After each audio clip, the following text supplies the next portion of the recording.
उकाली ओह्राली भन्ज्याङ अनि चौतारी, कति बस्छौ हे त्यो बिरानो सहरमा भौतारी। आँखामा सपना अनि काँधमा छ ऋणको भारी, तर पनि अघि बढ्ने छौँ पुरा गर्दै जिम्मेवारी। तपाईहरूले एउटा कुरा नोटिस गर्नुभएको छ, हामीहरू अङ्ग्रेजी भाषालाई यति धेरै प्राथमिकता दिन्छौँ कि आजभोलि हामी शुद्ध नेपालीमा एउटा वाक्य नै पुरा गर्न सक्दैनौँ।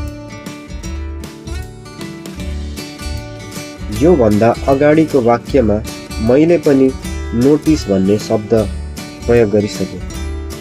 तसर्थ यो भिडियोमा चाहिँ आज म नेपाली शब्द मात्र प्रयोग गर्नेछु। भिडियो शब्दको चाहिँ मलाई नेपाली अनुवाद ठ्याक्कै थाहा भएन। कसैलाई थाहा छ भने प्रतिक्रियामा लेख्न सक्नुहुनेछ।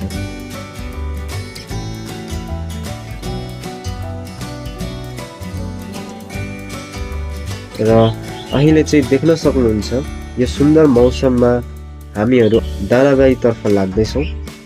कतै आकाश खुली पो हाल्छ कि भनेर बिसाउने क्रममा भिडियो कैद गरेको थिएँ, तर अफसोस खुलेन। त्यसपछि यस होटेलमा खानपिन गरेर हामी फर्कियौँ। हेर्नुहोस् यो यस्तो ठाउँमा पनि कति राम्रोसँग भलिबल कोर्ट बनाउनु भएको रहेछ। र फर्किने क्रममा एकछिन थकाइ मार्दा यो बरफको चुस्कीसँगै बाल्यकाललाई फेरि झल्काउँदै यो सुन्दर नजाराको मजा लियौँ।